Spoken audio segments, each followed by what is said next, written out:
तो मेरे पाकिस्तानी एस्टेब्लिशमेंट की तरफ से सुहेल अफरीदी को बुलावा कि आओ आकर मिलो। सुहेल अफरीदी का साफ इनकार। अगर मैं मिलूंगा तो सबसे पहले मिलूंगा अपने लीडर इमरान खान को अडयाला जेल के अंदर। अगर खान साहब ने इजाजत दी तो आपसे मिलूंगा, वरना नहीं मिलूंगा। साफ इनकार कर दिया, ठोक के जवाब दिया। ये होती है जो न्यू जनरेशन और यूथ जो अपने लीडर के साथ शाना बिशाना खड़ी होती है। और यही काम अगर अली मीन गंडापुर भी कर लेते तो, मगर वो हार गए, डर गए, पीछे हट गए और स्टैब्लिशमेंट की बातों में आ गया। अब आप देखें जो स्टैब्लिशमेंट है खैबर पख्तूनख्वा के अंदर, अगर स्टैब्लिशमेंट चाहेगी कि हम अपना सिक्का मरवाएंगे, जैसे हम चाहते हैं वैसे ही लोग मानेंगे, तो ये आई थिंक्स कि इनको इतने लित्र पड़ने हैं, एस्टैब्लिशमेंट को इतनी छतरोल इनकी होनी है खैबर पख्तूनख्वा के अंदर, और उसके बाद कश्मीर के अंदर, उसके बाद बलोचिस्तान के अंदर भी। बाकी जो पंजाब है, पंजाब भी आप देख लें सैलाब में डूबा पड़ा है, लोग भरे पड़े हैं, गुस्से में हैं। वो बस सिर्फ और सिर्फ वो कहते हैं ना कि ढूंढ रहे हैं कि एक दफा बस 4 आदमी कहीं दिखाई दें तो उसके बाद ये सारे बाहर उमड़ आएंगे और वो जो इनकलाब की सूरत बन जाएगी। एस्टेब्लिशमेंट भी डरी हुई है, उनको पता है कि अब ये जो सुहेल अफरीदी आए इसको रातों रात हमने बना दिया जी कि ये तो जनाब एक बदमाश आदमी है, ये तो गैंगस्टर है, ये तो जनाब टेररिस्ट है, ये जी मुराद शहीद का दोस्त है, मुराद शहीद भागा हुआ है, भगोड़ा है, वो भी टेररिस्ट है। इस तरह की बातें जो है ना आप देख लें, जो इनका इंटीरियर मिनिस्टर, उसके अलावा तारड़ सारे जो इस तरह के बयानबाजियां दे रहे हैं, जो प्रेस कॉन्फ्रेंसें हो रही हैं, यानी सुहेल अफरीदी से इस कदर ये डरे हुए हैं। पूरा प्रेशर दिया जा रहा था खान साहब को कि आप अली मीन गंडापुर को ना हटाएं, आप अली मीन गंडापुर को रहने दें, हम आपको रास्ता देते हैं, हम आपको बनी गाला में भेज देते हैं, आप उधर जाकर रहें, बनी गाला के अंदर ही रहें, मगर हमारी एक शर्त है कि आप अली मीन गंडापुर को रहने दें। ये आखिरी पैगाम DGISPR की तरफ से खान साहब को जाता है। खान साहब कहते हैं सवाल ही नहीं पैदा होता। आपको पता है फिर खान का, आपको पता है कि जो भी फैसला करता है उसके ऊपर डट जाता है, और जब वो डट जाता है, इनको भी पता है कि अगर खान ने उसको बना दिया है ना, अगर ये अपना वजीर आला खैबर पख्तूनख्वा बन गया तो हम कुछ भी कर लें, खान के पांव भी पड़ जाए, खान बात नहीं मानेगा। ये चीज अली मीन गंडापुर को भी पता थी। जब एस्टेब्लिशमेंट ने अली मीन गंडापुर को अप्रोच किया कि आप ऐसा करें, आप इस्तीफा ना दें और खान की बाजी हम पलटा देते हैं, तो अली मीन गंडापुर भी घबरा गया। वो कहता है कि बात ऐसी है कि देखें, मैं अगर 2-3 साल और वजीर आला खैबर पख्तूनख्वा बन भी जाता हूं तो खान के साथ जो टक्कर है ना वो बड़ी महंगी पड़ेगी, और बेटर ये है कि मैं पहले आपकी बातें भी मानता रहूं, और अभी जो मेरा लीडर खान है मैं उसका मुकाबला मैं नहीं कर सकता। आप चाहते हैं तो आप सुहेल अफरीदी से मुकाबला कर रहे हैं, मैं तो जनाब इस्तीफा देने को तैयार हूं। और उसने इस्तीफा दे दिया। इस्तीफे को 1-2 दिन रोका गया, खान को पैगामात पर पैगामात पहुंचाए गए, मगर खान ने किसी की नहीं सुनी। अब सुहेल अफरीदी की तरफ आते हैं। अब सुहेल अफरीदी देख लें, एक आम सा वर्कर है जिसको खान साहब ने उठाकर 4 चांद लगा दिए, और ये बड़ा जुनूनी, बड़ा दलेर और पीछे ना हटने वाली एक शख्सियत का नाम है सुहेल अफरीदी। अभी मौलाना फजलुर रहमान भी डरा हुआ है, असद कैसर भी इससे घबराता है। उसको पता है कि ये न्यू जनरेशन है, यूथ है, अगर इनका मुकाबला करने के लिए या इनको हम जीरो करने के लिए निकले तो ये हमें साथ ही ले डूबेंगे, क्योंकि इनका वोटर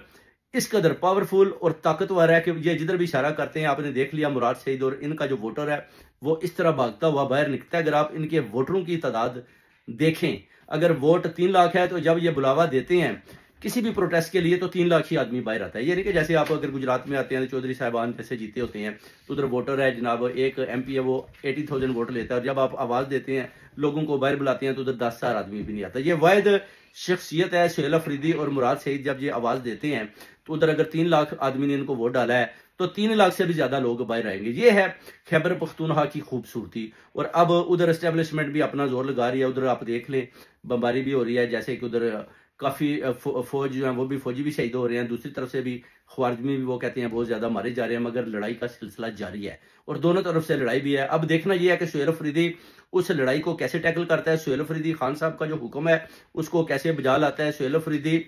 कैसे कुछ ऐसा करने वाला है कि ये जो फौजी हैं वो वापस आ जाएं और तालिबान के ऊपर या उनके ऊपर जैसे कहते हैं TTPN के ऊपर हमले ना करें, जेट हथियारों के जरिए उधर बमबारी ना करें, या जो कुछ भी हो रहा है उसको स्टॉप करने में किस हद तक कामयाब होता है। अगर तो कामयाब हो जाता है तो ठीक है, ना हुआ तो फिर जैसे कि एस्टेब्लिशमेंट DGISPR का भी आपने जो प्रेस कॉन्फ्रेंस देखी उससे यही पता चलता है कि अगर सुहेल अफरीदी ने हमारी बात ना मानी तो हम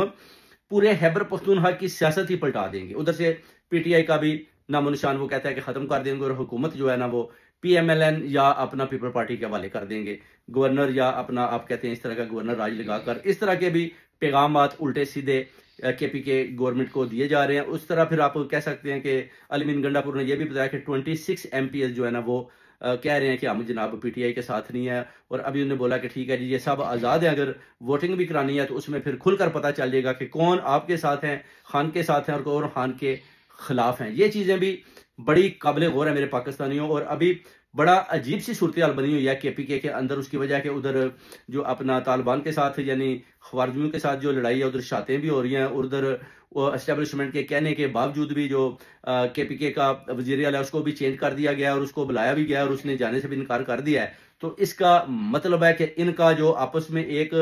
तसलसल यानी इस तरह का पैदा होगा कि जिसके अंदर एस्टेब्लिशमेंट यानी और सुहेल अफरीदी जो वजीर आला केपीके है, इन दोनों के अंदर एक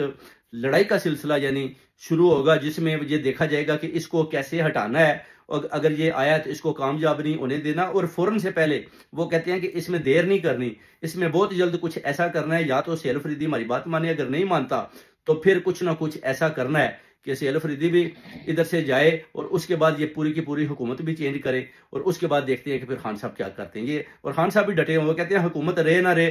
कुछ भी हो जाए, मैंने जो अपना पैगाम देना था वो मैं दे रहा हूं, और मुझे वो आदमी चाहिए जो मेरे साथ शाना बिशाना खड़े, और जो जनरल आसम मनीर के साथ ना खड़े, और जो इनकी बात ना माने, जो हक और सच का साथ दें। खान साहब का खुला पैगाम है, और खान साहब ने खुला इनको चैलेंज कर दिया कि अभी आप सुहेल अफरीदी का मुकाबला करके बताएं, और इसको बुलाकर बताएं, और इसको बोलें कि ये आपके साथ डील करे। किसी किस्म की भी आप बंदिश लगाने की कोशिश करें तो आपको सुहेल अफरीदी बड़ा ठोक के जवाब देगा, जो अभी उनको मिल चुका है। और अभी देखते हैं कि उसके बाद जो आइंदा का लाया अमल है उस पर डीजीआई एसपीआर या हुकूमत, नाकाम जैली हुकूमत या खान साहब उस पर किस तरह इस हुकूमत को देखते हैं। और सुहेल अफरीदी जिन्होंने इतना बड़ा चार्ज इस मौसम में संभाला है, जिधर जंग का भी आलम है, और उसके अलावा हुकूमतों का भी आपस में टकराव है, और बहुत ज़्यादा प्रेशर भी है, वो भी देखना है कि आया सुहेल अफरीदी साहब वो कौन सा रास्ता अपनाते हैं, जिस पर वो वजीर आला की कुर्सी पर भी बैठे रहते हैं, खान साहब को भी राह करवाते हैं, और स्टेब्लिशमेंट के इदारे भी उनके साथ खुश होते हैं।